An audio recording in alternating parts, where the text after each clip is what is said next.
Charles Chapman is counting himself fortunate at the moment.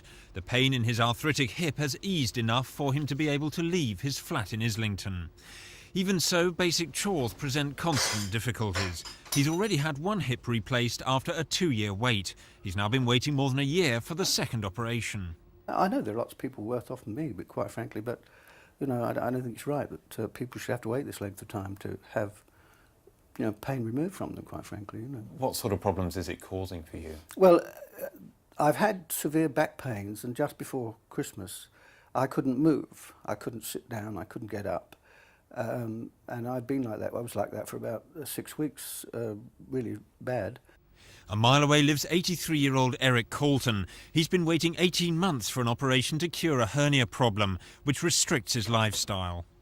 I'm not in pain. That's the trouble. If I was in pain and was screaming and shouting and so forth, then they'd probably do something about it. But you see, as I'm not in pain, I think when my number comes up, they put me back to square one. Today's report says that the problems of the capital's health service are growing. It says that Bloomsbury and Islington Health Authority is among 7 in London which are having to make cuts of up to £1 million. Another 13 are having to save more than £1 million. Labour say with the Gulf crisis the situation could get even worse.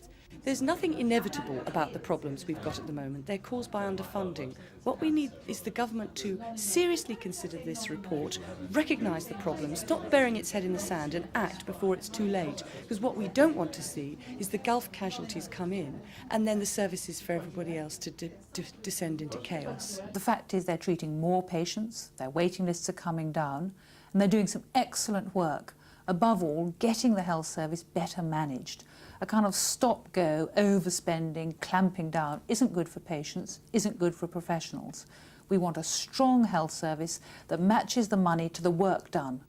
As the battle of words continues, people like Charles Chapman can only wait and hope. John Taylor for Thames News.